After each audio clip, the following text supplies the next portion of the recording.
Right, good afternoon everyone and welcome to this week's Link for Growth TV show. We're sorry for the slight delay, but we've had a few technical issues. My name's Diane Richardson. As usual, we're bringing a full show with you. Fingers crossed the technical bits solve themselves, because we've got 3 interviews lined up this week for 3 exciting bits of news. The first, Chris is interviewing Kevin French and the rest of the committee, or some of the committee members, who are planning to rebuild Cassiobury Park Gates. In the second, I'll be interviewing Dipa Kotak, who's the Link for Growth District Leader in North West London, and who next week launches Link for Business in the London area. And finally, I'll be chatting to Fiona Flaherty, who's about her new Link for Growth TV show on public health, which also launches next week. Tania, Catherine and Neal are away. I must have said something. So Chris is covering the local charity news and events. And Chris will also be bringing you a local restaurant review, since he seems to eat out rather a lot. And I will have the latest sports news and local news as well. As usual, you can contact us on Link for Growth at L4G SW Herts. That's L4G SW Herts. That's on Twitter. And in the local news, I'll be talking about an air pollution alert technology, how pensions can have their sound running of their local district, and news of the Watford Audentia Awards, which were handed out last Friday. Chris, it's been a busy week for the charity news. Yeah, it has. I don't have all the details with me. You'll have to wait till I report on those a bit later on, actually. So, yeah, I'm busy down here at the moment. I'm holding lots of other papers, so you'll have to wait for that. Okay, fine, okay. Well, okay, right then. So, as you can see, it is somewhat chaotic this week. Anyway, thanks for that, Chris. I'll get back to you in a moment. Anyway, in the local sports news, we have good news about a local athletics club, plus all the usual football news about Watford, Kings Langley and a few other local teams. At the start of the show, we have 3 guests this week. The first is Kevin French, who is on the committee of the group hoping to rebuild Cassiobury Park Estates, which were built in the 1800s for the 5th Earl of Essex and demolished in 1970 to make way as part of the works for widening Rickmansworth Road at the where they meet the junction of Cassia Road. The second guest today is Dipa Kotak, who will be, among other things, in a very busy life, is North West London Link for Growth District Leader, and as I said, will be launching the Link for Growth business opportunities and network in London again starting next week. And finally, the final guest on the show is Fiona Flaherty, who, as I said, will be talking about her new TV show. First, a quick review of the past week's Link for Growth events. Last Saturday, as usual, we had the local Link for Growth coffee at Watford Market, where Beverly, a local artist, explained her hunt for a new studio space in Watford, was going. On Sunday, there's a Link for Growth lunch at the Toby Carvery. Chris will be reviewing that at the end of the show. And no doubt telling us what a good time he had, hopefully. On Monday, Chris, talking of food, you had the chance to test the lemon drizzle cake at the kitchen again in Croxley. Yeah, absolutely. They're threatening now with not baking one of those and giving me something else down there. But you also had at the show, I gather, the coffee and opportunity of kind of an impromptu business clinic as well.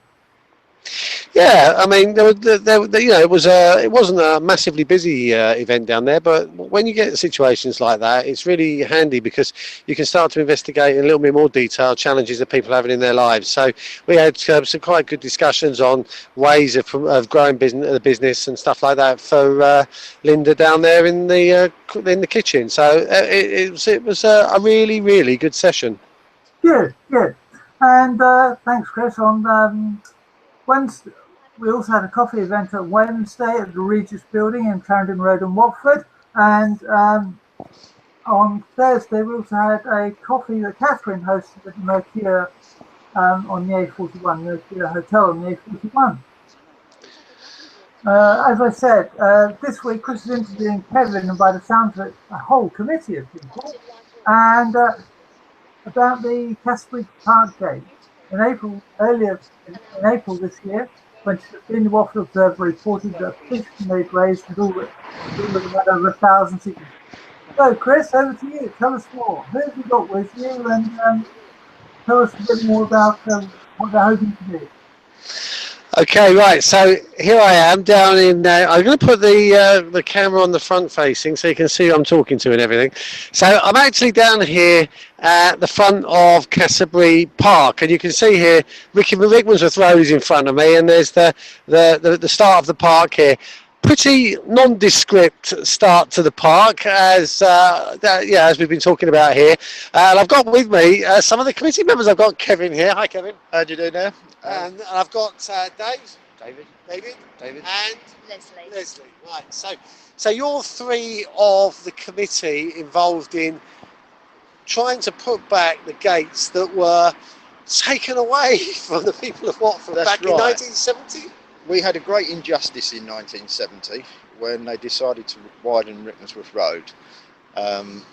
The council did actually say to the people of Watford that the gates were going to come down and move further back into the park. Not being really around at the time to remember it all, what happened in the papers, but they went back on their decision and the gates were demolished, never to be seen again. There's been a couple of attempts over the years to bring the gates back, but with now the regeneration of Cassiobury Park and the historic interest, back in February we set up a group to look into the prospect of reinstating the gates in the park. The team have gone from just a set of footings drawings right the way through now till we've got full plans ready to go and 3D models and everything ready. We've moved that far in such a very short time. It would be very hard for any other group or even probably the council to do what we've done in that period of time. And it's really all for the people of Watford. We know the gates have got to pay their own way, so we have worked into the design some uses for those gates that will be beneficial to all charities and other groups around the town. David, if you'd like to pop over, is the man behind the plans, and I got him involved quite by accident, and he'll tell you why. So you've got massive history with these gates, haven't you? Yes, well, my great uncle used to live in them. He was a retired police officer from Watford, and he was the park keeper. He used to rule this park of no misbehaviour, control the kids so they didn't misbehave. Unfortunately, he passed away. Then Aunt Neal and Pam, the daughter, had to move into accommodation, and that's when the gates were actually lost. And then on the other side of the family, going back into the 1910s and 20s, my great-great-grandfather owned the park, and he bought and sold property, which you've now got the history of Watford, and you can read all about that. Yeah, they're great. And what were those stories about cakes and stuff you were telling me earlier? Yes, well, I only learned about 4 weeks ago that Uncle Reg had another daughter called Gladys, and she married a John Hazelton, who had a shop in Market Street. Didn't know why I went there for love of money. But after that, 4 weeks ago, my uncle, who's still alive, related as well, said that there was a Gladys that actually lived in the gates as well, and her offspring now live in Norwich, which Cheryl knows the offspring very well. Oh, okay. So we've got a lot of memories. I used to stand at the gates, and the band used to march through. My uncle used to sell programmes, what was on the bandstand, everything. So point out to me where the gates used to be, because right now, let's get a bit of orientation here, because the actual Rickmansworth Road is now a dual carriageway. That's here. right. The old bit in the distance going towards Rickmansworth, that's the original road. Okay. The verge there, half of it, is the actual footpath of the old road. So the bit that's in the middle, that's now the central reservation, that used to be the footpath. And then literally on the corner of the lamppost was a square tower, and across at an angle. Okay. This side, Uncle Reg used to have his garden, and the park gates were some 25 metres from that point there. So those two flower beds that we see there, they were sweeping through this way and across here. Right, okay, so they were behind the gates. Yes. Right, okay. So what we're talking about now is moving the gates much closer to this area here. Tracing the path that's here now, there's a thoroughfare, similar to what the old path was, then setting it back a simultaneous amount of distance. So about 20 metres or so? Well, you could be about 3 metres on that corner, then sweeping across at an angle, so then you get a lovely vista. Yeah. Doing it straight on the road is a bit of an ordinary house, but this direction gives you great perspective. And of course the road's very well used here, so it'd be a really good Advertisement for the park at all times. absolutely. Yep. Yeah. So when do we get this started then? When's it all get off the ground? Well, it's we're now at a stage where we've got to speak to the council and put our plans together on it. And the next part of it, our job, is to create the fundraising to get the money together to complete the job. We're looking at corporate companies and also the Buy a Brick campaign for people of Watford. This will be no cost to Watford Borough Council. We have definitely decided that we will fund it one way or the other by commercial or public subscription, and it's going to take time to do that, and we need to really secure the idea with Watford Borough Council first so that we can actually go on and start that, because obviously asking companies for large donations, we do need that firm backing there with it. We want to work with Watford Borough Council on this because obviously we've all decided that it's going to be a great bonus to the park and to the people of Watford. It's going to be the showpiece that it once was, and we've actually created almost a like-for-like copy down to the excruciating detail that David's put into it. And just to make it even more viable, we have altered the layout on one side so that we can actually use it for exhibitions, more so than just living accommodation. We do appreciate that this is going to be a new build and it has to follow all the new building regulations that we have to have, but in the same sense, David has worked it that the brickwork on the outside will look exactly the same, won't it? Brick for brick as the old building. So what can get in the way then? I mean, who owns this land? Well, it's owned by Watford Borough Council. They've got a National Heritage Lottery grant to do the work on the park, and their proposal for the front of the park we've all looked at, and we don't think it does the park justice for what it's going to be. They want to just lay some blocks in the ground showing the shape of the hexagonal tower, which to a lot of people will mean nothing. Unfortunately, Raised flower then, basically. probably so, yes. Whereas we're trying to bring the grand entrance back to Cassiobury Park, and that grand entrance will be, when people come along this road, they will look at it and say, oh, I wonder what's down there. And all of a sudden the park becomes alive again. With all the new features that are going in, we want to draw more people into the park, and I think the gates is the only way that will happen. And the bandstand's going back from the... Bandstand's going back. That means live music in the park, more people coming through. Charities would be able to use the gates for awareness, for events in the park, which could be their control. Fun runs will be able to use it as their centre of control as well. So lots of things could happen from the gates with the park. Now I'm going to ask David to show us the plans and what he's done, because he's done a remarkable job. So let's just have a quick look at what you've done here then. This is The elevation of the plans. right, so you can see that. I mean, there's some really detailed work here gone in. That's just in from the main road. Yeah. The top one is inside the park itself. From inside the park. And have you got like a picture of what it might look like when it's done? Now look at this. This is fabulous. Look at this. What a thing to have in Watford put back. I'm getting quite excited. We should have this, shouldn't we? This should be here. And also the history of Watford, and it's all to do with the actual people that developed Watford. Right. Buying and selling land to develop what was private houses for small-time people. Right. Freehold home. So I'm getting all this documentation, Diane, so we can put this all in the relevant places and get it out there to the people of Watford. So when do we start? When's it? Well, that's the big what question. Do you reckon? When do you reckon they could get this finished? What we've done, and this is where Leslie comes in, is... You haven't said anything yet, Leslie.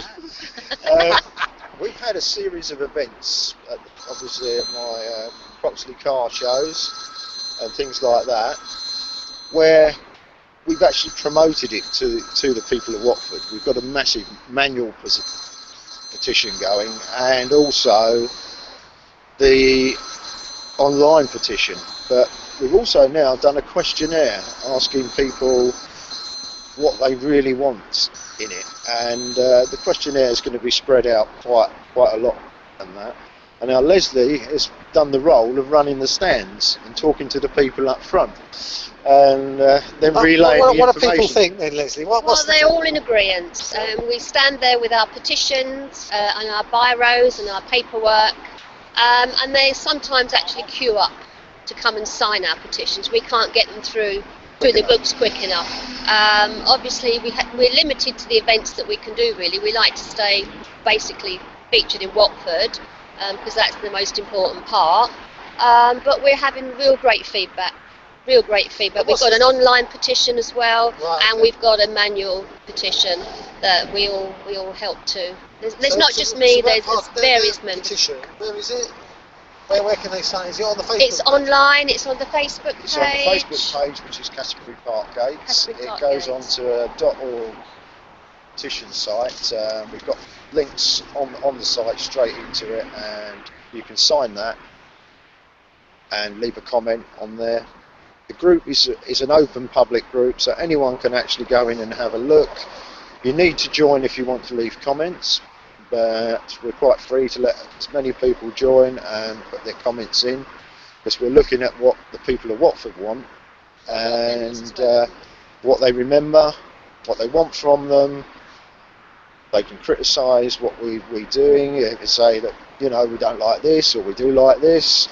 I've put on a series of old pictures to music, and we've just created a new one. David set the sequence in place, I've set the music in place, and it's going to be launched within the next 7 days onto our Facebook and onto other Watford sites, if we're all in agreement that this is the right one to set out. We're then working on a presentation video which will be used for meetings, etc., which is a little bit more complicated because we've got to get text merging with pictures and timings and sound.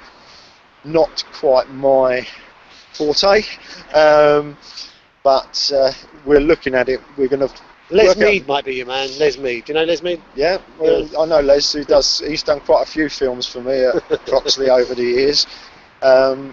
So when we get this presentation nicely put together, and it's only got to run for 2 to 3 minutes, but we've got an awful lot to get in 2 to 3 minutes, then that will be launched again via Facebook, and hopefully by then the website will be up and running. Fantastic.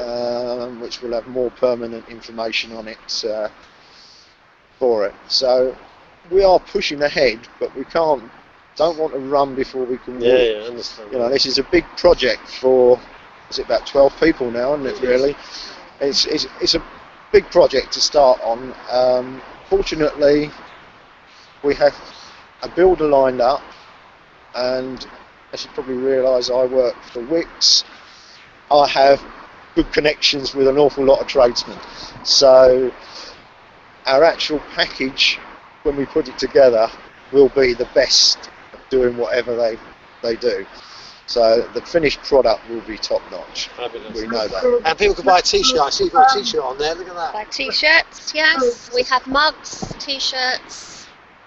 And also, I hear that the Christmas card, the best Christmas card, or the most popular piece this year is the Watford piece of the Park Gates. Park Gates. Fabulous. Restocking every week in Ripon. So, you know, Fabulous. So we're helping the piece as well. The more people that buy the cards Gates, better it is for them, and the publicity side of it for us is good. So we are working for charity straight away. All right.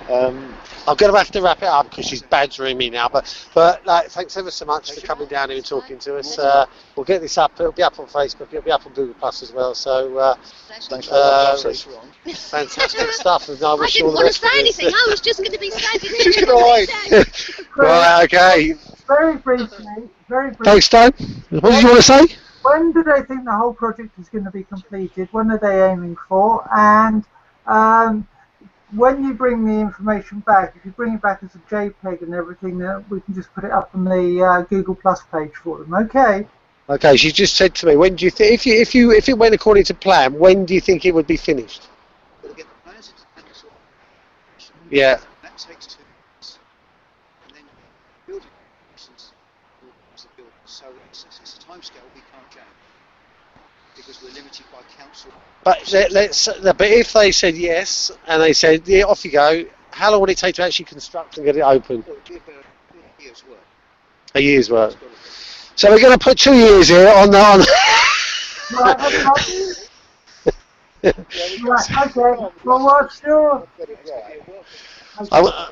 I'm going to bring back those plans, so we'll get them up as well, and that'll be fantastic. So I'm going to let you get on with the show, Diane, all right? Okay, because I've got Dipa waiting to join me as well, and I've got to do some local news, and we'll be seeing you a bit later on in the show.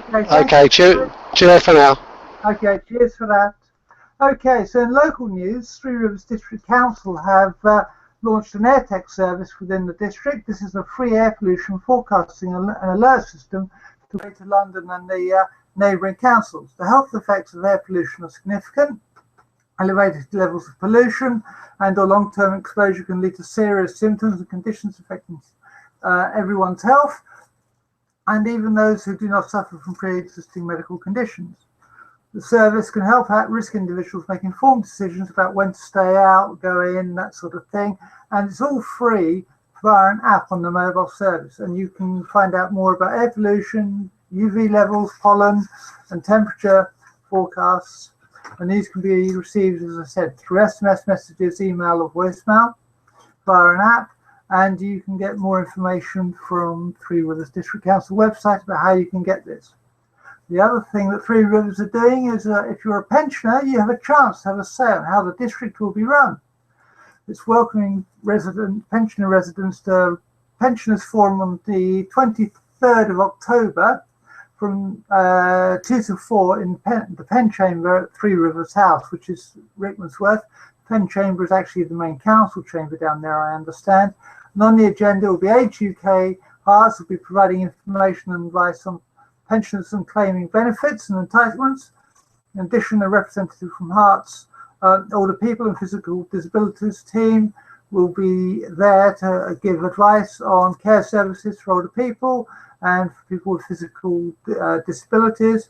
And lastly, Hertsman Leisure Service will be promoting their programme of activities for those adults aimed who are over 50. The Pensioners Forum is a great way for residents in the district to meet and have their say on a range of issues and to find out what's happening in their area. And it's also a chance to meet other people and have a cup of tea and a chat. Then on top of that, in Watford, we talked about the Aldenta Awards a few months ago. You may remember Catherine talked an awful lot about those. Well, the awards were made last Friday at the Watford Coliseum and to dinner and everything.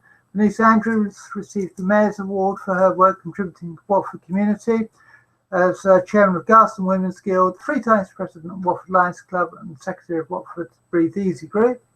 And the Chairman's Award for Volunteer of the Year was awarded to Polly Obdurt, who is the manager of the New Hope charity shop, for giving her time, talents and love to everyone who comes into the shop there. The Charitable Group Award was given to Play Skill, and Watford and Three Rivers Refuge Partnership took the Runners-Up Prize. Garston Ladies FC received the Mayor's Sporting Achievement Awards group.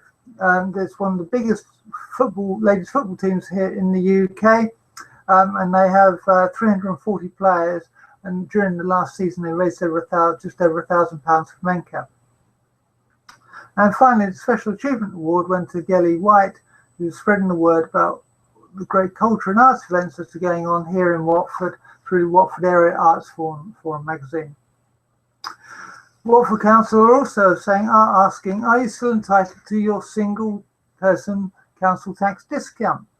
It's urging people who are no longer eligible to own up and to report the fact and that they are no longer eligible.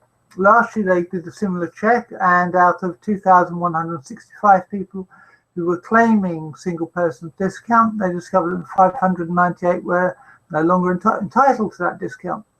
The money raised was another £216,000 for Watford and Herts County Council council taxpayers. The money was put instead into the town's public services, such as bin collections, the police force, schools, roads and leisure facilities. The council also want to hear from people who are newly eligible for the 25% single person discount, or for those struggling to pay for the council tax, as they may be eligible for council tax support.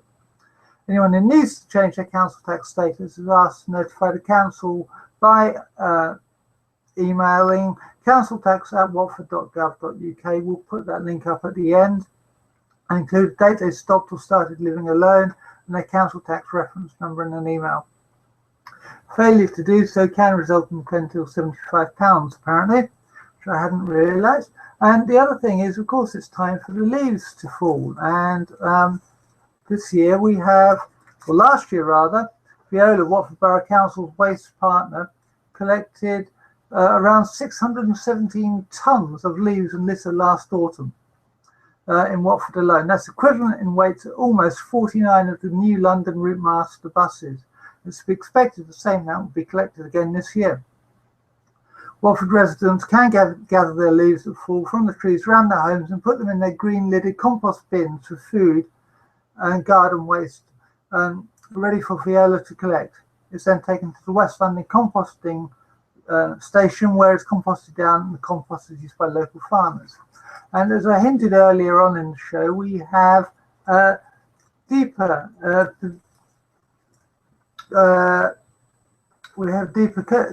Kotak on the show, and she's going to talk to us about her new initiative, which is Link for Growth Business in London, and she's launching it all next week. Welcome to the show, Dipa. Thank you, Diane. It's really nice to see you and come on the show this afternoon. Thank you. Well, you're more than welcome. I'm sorry you missed your intro a bit, but I gather you were held up by the vagaries of London traffic, so maybe that should have gone on the pollution alert. Anyway,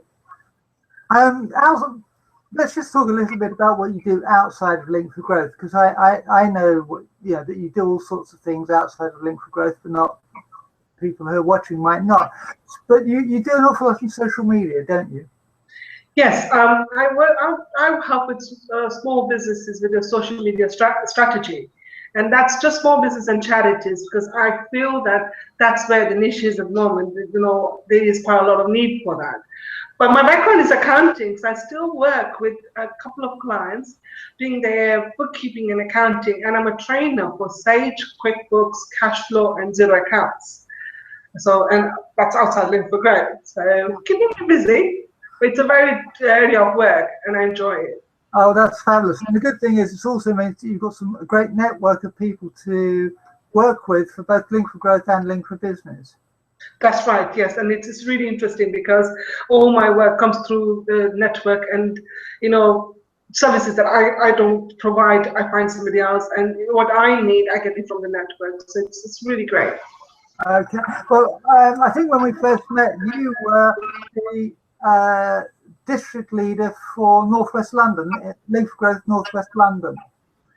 Yes, I am the district leader for Northwest London and Central London. I'm what you call a regional leader for the London area. Yeah. But at the moment, I only got 2 districts active, which is Central London and Northwest London. Okay, so what kind of boroughs of London do they cover? Northwest London is Northwest and West London district. So it's anything from Harrow, going towards West London, Ealing, out to Uxbridge, into Park Royal, Acton, into Maidawell, Westbourne Park kind of area. And then from there, we get into Central London, into West End, going as far as Islington. So Central London is made up of Central London and part of North London. Okay, that's great. And so, I mean, that's quite a large area, really, isn't it? Yes, it is. It is quite a large area. And I've not even started looking at South East, South West, and South London, which happen to be my area as well. I can see you're going to be really busy.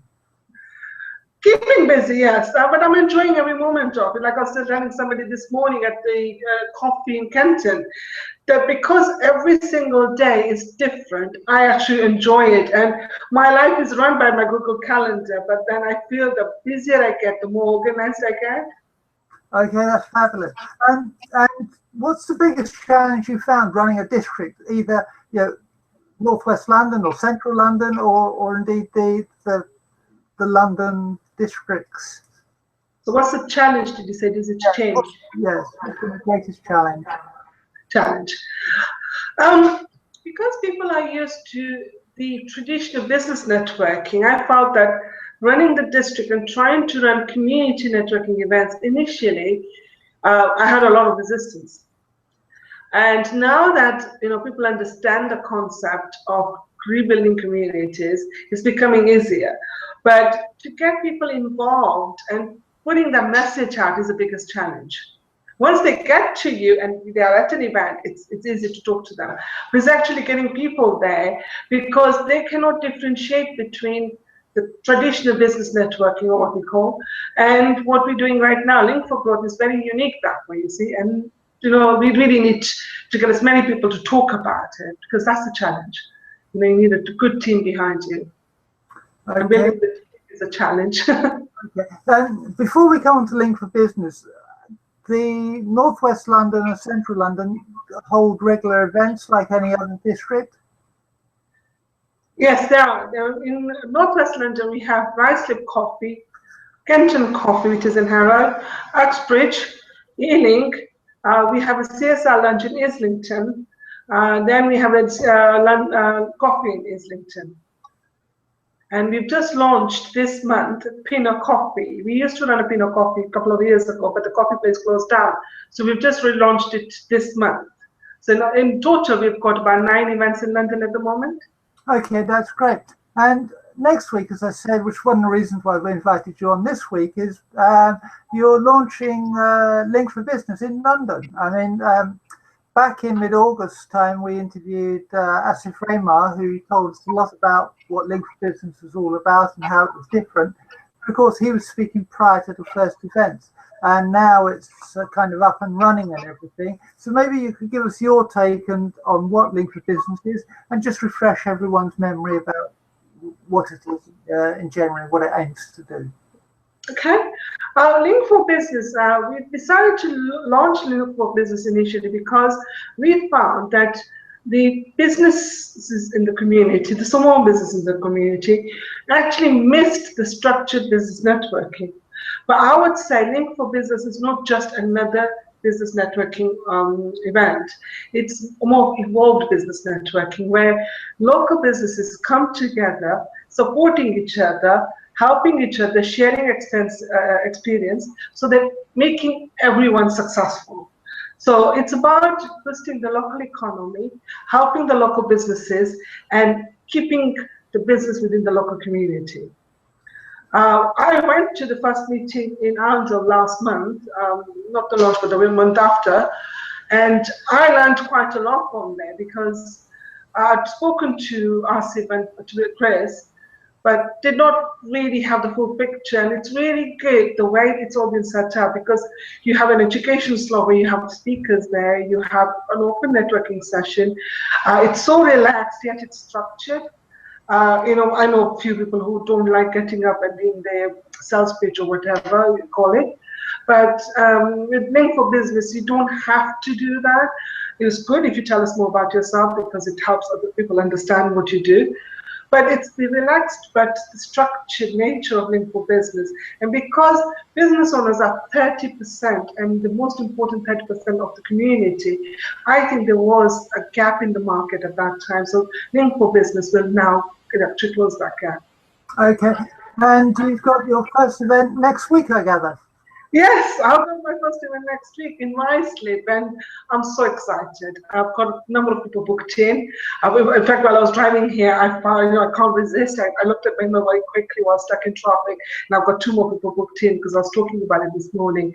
And we've got some really good speakers. One, we've got Chris who's going to talk to us about the role of businesses, local businesses in local community.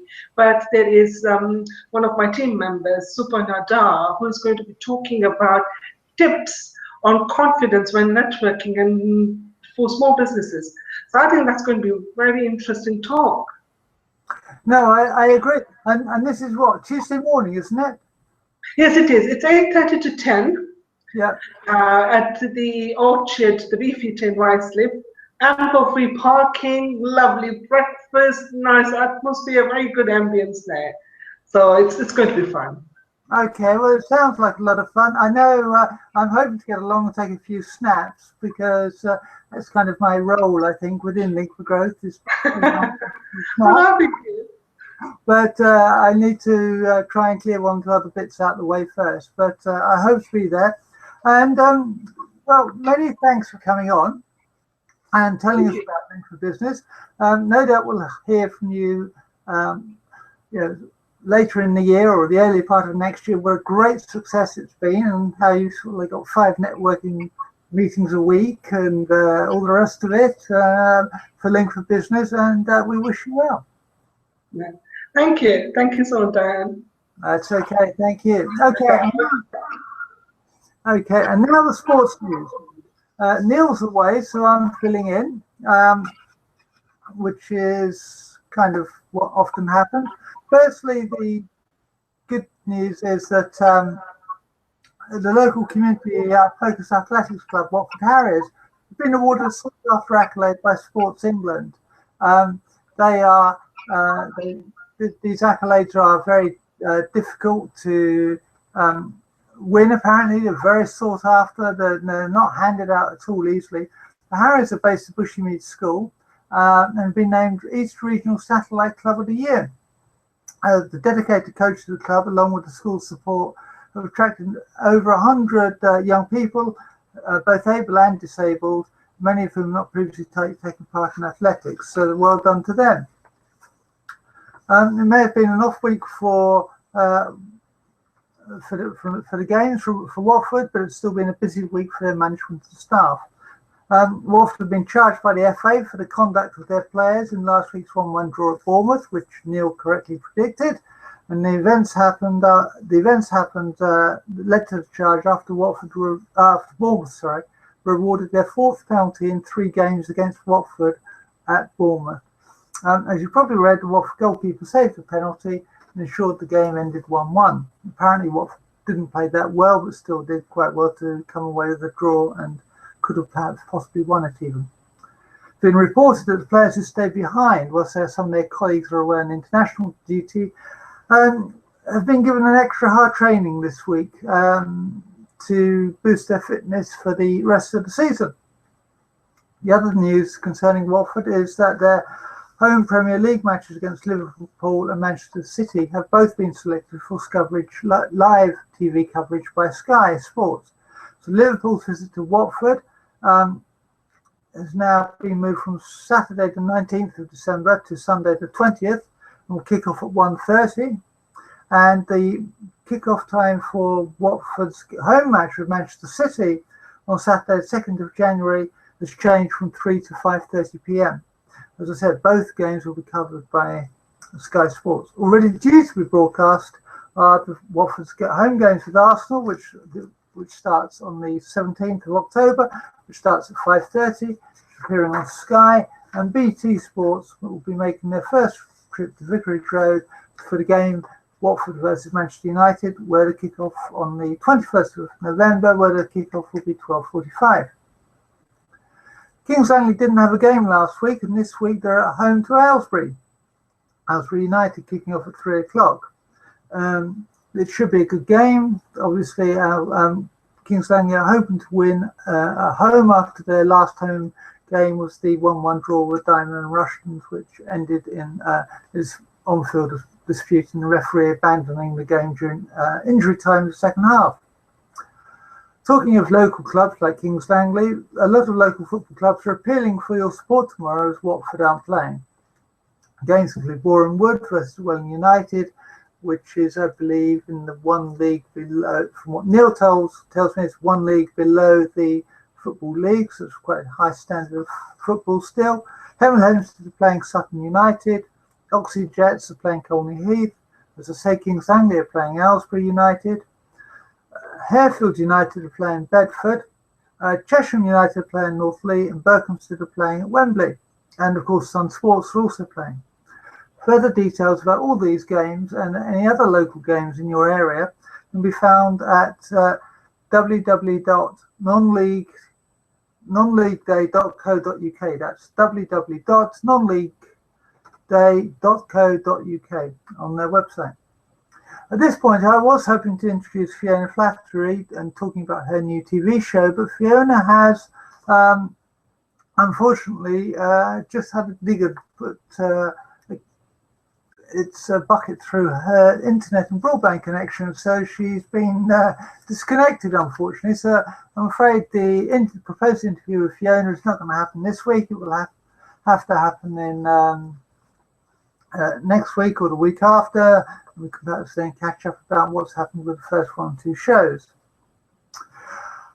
At this point, I was also supposed to be seeing Chris, but I don't see what Chris is doing there. But we were going to be Chris was going to be talking about several events that are happening locally. So if you just bear with me for a moment whilst I find all these links, I will fill in for Chris as well. Okay, starting off with some music. If you're interested in jazz, there's a concert on this evening in supporting Harefield Hospital. It's a Heart and Soul is an event of good company and great music, featuring live music from the Jazz Goats. And apparently they're not your typical kind of function band, but feature a piano, brass, drums, guitar, saxophone, trombone, cornet and vocals. They play an eclectic mix of American songbook, Frank Sinatra, Ella Fitzgerald, and rock and roll, classic pops, and dance tunes galore. It starts tonight at 7:30 to 11. It's at the Watersmeet Theatre in Rickmansworth. Tickets are £20 a head, which includes a licensed bar and dinner. All proceeds are in aid of the Harefield Centenary Appeal, and you can call 01895 828 930 and speak to Salander Rai for more information if you want to get along this evening. Carrying on with the musical theme, there's another concert on tomorrow, which is jazz, blues, and funk in the All Saints Church in Croxley Green. It's called the Night Train. It's local jazz, as I said, local jazz, blues, and funk. And the doors open at 7:30, and tickets are £5, and there will be nibbles in the bar available as well. So if you like your music, that's the place to go tomorrow evening.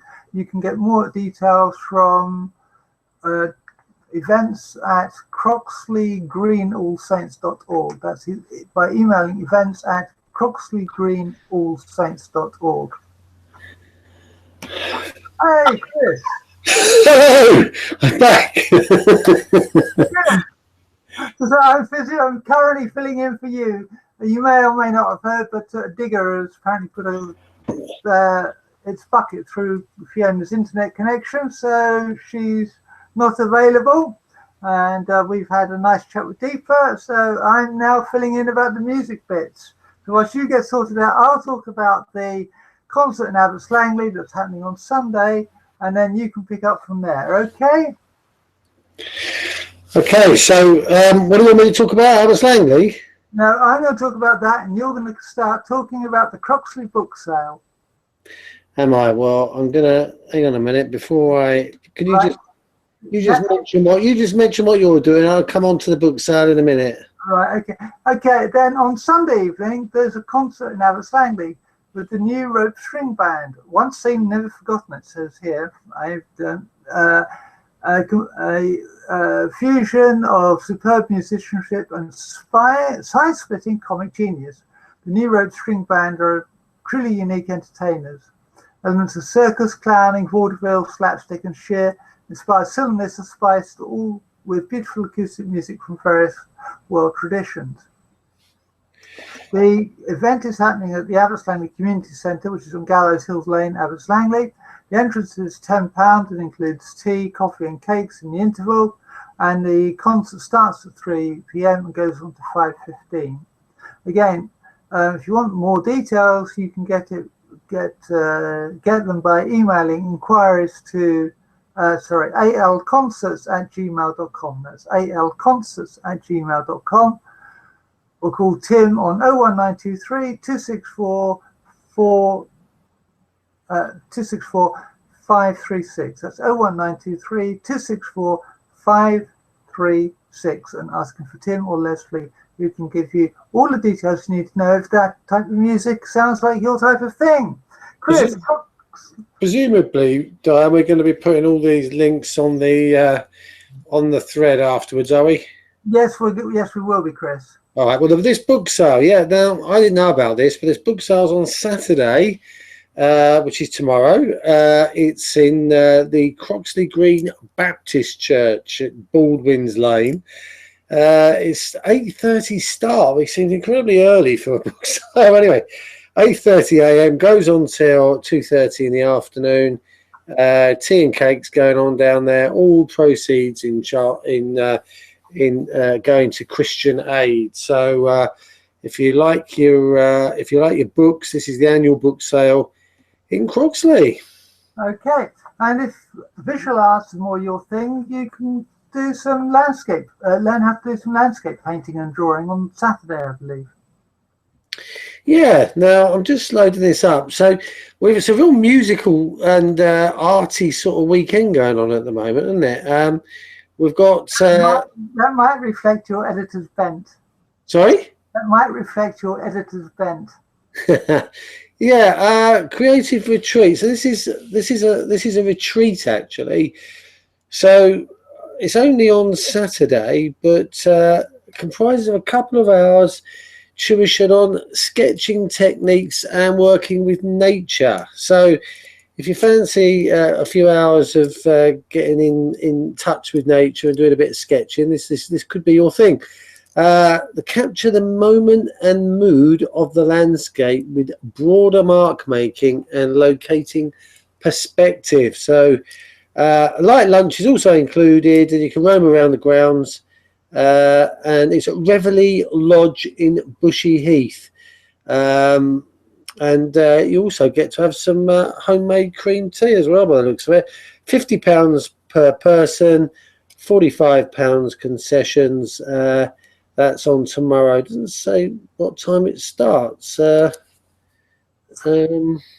No, I noticed that earlier, but you can email Art Nova Retreats, ARTENOVA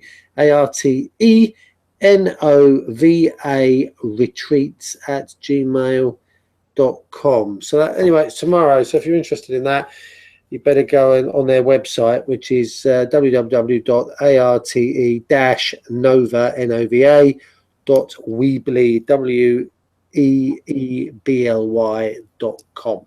Yeah, and if you've got more energy, you can go cycling. Yeah, now I saw this earlier. This is Free Cycling Club, which is on Sunday. I'm not sure that you've got to be quick here though, Diane, because it says on my notes here 4:30 p.m. until 4:30 p.m. So that's going to be a really quick ride.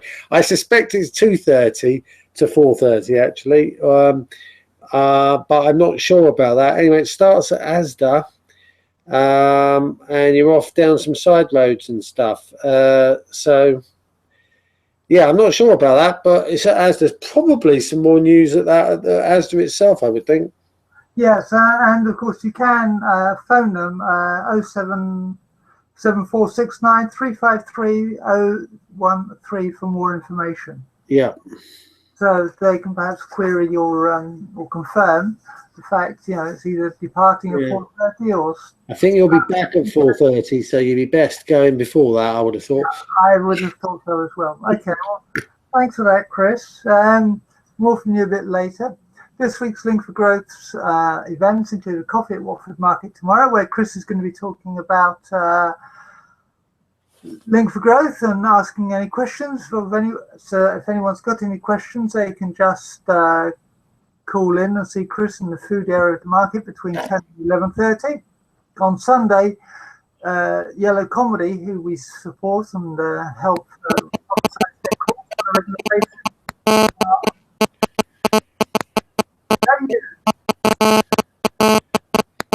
So I've lost you a bit there. I've muted you. On Sunday, Yellow Comedy are holding their monthly night of comedy at the Pump House. Watford, doors open at 7:30. Tickets cost a magnificent £3 if you buy in the door. The headliner is L4G District. It was fabulously funny the last time I saw him. He really is a must-see. And in today's Watford Observer, the Yellow Comedy show at Pump House is one of the 5 things to do in Watford this weekend. On Monday, Reason Coffee Shop is the place to be for Link for Growth coffee between 10 and 11:30. Reason are also opening a kindness event on Monday evening. It's the first of a series of monthly meetings where people can chat about how they can help others. Details on the Reason Coffee and Bookshop Facebook page, and I'm sure Neal, because he will be back by then, will be gladly answer any questions that you have. 2 lots of Link for Growth drinks this week. This is partly due to the first of the month being on a Thursday and the fact that we meet in Rickmansworth on the second Wednesday of the month. The Fox and Hounds for drinks. We start at 7 o'clock there, and the Fox and Hounds is on Ricky High Street next to Marks and Spencer's. And then the Watford drinks are always on the 3rd Thursday of the month, which happens to be the day after Ricky this month. And we meet at Moons Underwater, which is the Wetherspoons pub on Watford High Street, starting at 6 o'clock. Both events are a great way to build up your networking and be extremely popular with your contacts, to make new contacts rather. They're usually quite well attended, and sometimes, in Watford it's not unknown to get 20 or 30 people turn up over the course of the evening. Sometimes it's less than that. Sometimes, as I said, it can be quite significant numbers. At this point, I was going to ask Chris for his restaurant review, but I'm not sure we can get hold of him. Chris, are you there? Yeah, I'm here. Oh, great. Restaurant review, please.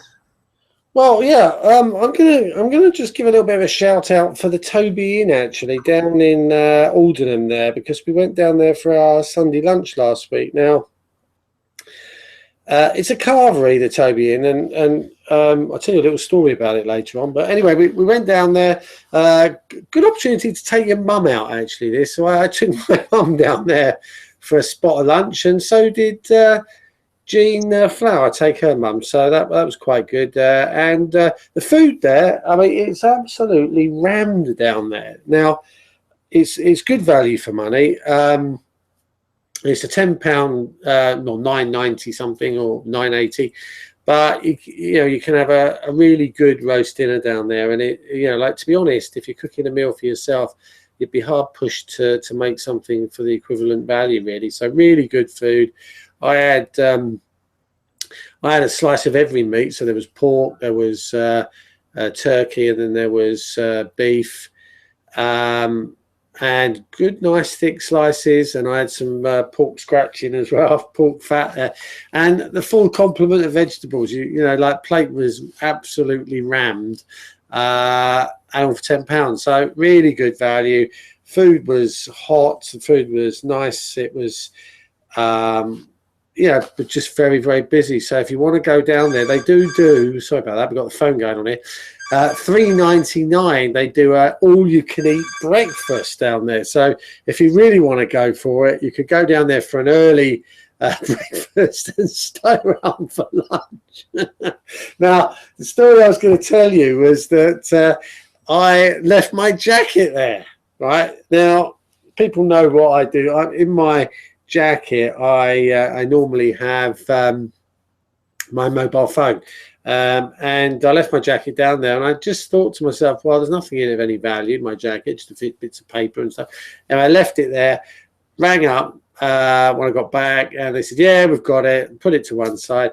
So I went down there later on, phones in there, no problem whatsoever with all of that. But it was still heaving. That was at like, I don't know, 7 o'clock. People still getting their car, still queuing up for their food. I mean, literally, the car park was rammed. It's clearly a popular place. Yeah, and you know, I mean, I've been there as well, and it was just, you know, perfectly good meal for a Sunday lunch, and it is great value, as you say. Yeah, now what we're doing with that lunch now, and I mentioned it last week, is we're basically, the next one's going to be in December, and I think what we're going to do is we're going to mix it up a bit. We're going to go around and try some other places, maybe take up some of the recommendations that Catherine comes up with, go around and try a few different places, because although it is good value and it's great, we do need to go and try some other places. So we're going to have it bi-monthly and in a different venue. So the next one's going to be, I think it's the Global World or Global Restaurant or whatever they call it, next to the one next to the market. Oh, I know the one you mean. Yes, yeah. The Global Buffet or whatever it's called. Buffet, that's it. Yeah. So we're going to be going there. That'll be, actually, it's going to be the second Sunday of December. That one, I've got to get it put on the system, but that'll be an opportunity to start Christmas early. Come and join us with that one. Well, actually, you can start Christmas early because we've confirmed the dates for the wine tasting at Reason Cafe is the 28th of November, and ticket prices will be £25. So, you know, they're usually great events. Tickets are very limited. There are only 28 of them, and everyone usually has a fantastic time. So you can start Christmas a couple of weeks earlier than you said, Chris. Well, I might actually be going to Hungary the weekend before that, so I'll be definitely starting it early this year. Well, you know, well, hopefully you'll be sober enough to find your way on the plane home. Yeah, well, the thing is that I haven't been drinking, so I won't have been drinking since the end of August, right the way through to the middle of November. So that's that. So I will definitely, if I have a glass of wine or two, feel it. That's for sure. Okay, that's fine. I think at that point we're going to have to end it here. Sorry, it's been a bit chaotic, but it's a shame that Fiona couldn't come and talk to you, because what she wanted to talk to you about with her new TV show is a really exciting project. Hopefully we'll get her on when the internet connection to her street and area has been repaired. Thank you to Dipa for joining us today to talk about Link for Business that she's starting up in London, and also for talking about the northwest and central London districts of Link for Growth. Thanks to Chris for doing all the extra duties, what with interviewing Kevin French and some of the other committee members to do with. Hang on, his name. I have to correct you. I'm sorry, Kevin France. Sorry. Oh well. No problem. It's better than me saying Kevin German or something, isn't it? Yeah. But anyway, yeah, they are so passionate about the gates down there, and he was telling me, just as a little side towards the end, they've amassed a collection of some 800 historical pictures of Watford. So even if the gates don't go ahead, there is a real legacy being created by the project and the enthusiasm attached to that. So even that is an amazing achievement, regardless of what happens now here on in. Yeah, I think that's something they should get in touch with Paul Roberts about. Yeah, definitely. Yep. Anyway, thank you for that. Thank you for pulling all the extra duties. You're welcome. And we'll be back next week, where hopefully we'll have a full crew, so that I won't be panicking and trying to do everything and filling in, talking about subjects I haven't properly researched. But anyway, apologies for that. We'll see you all next week, I hope. And in the meantime, it's goodbye from both Chris and I. Bye-bye.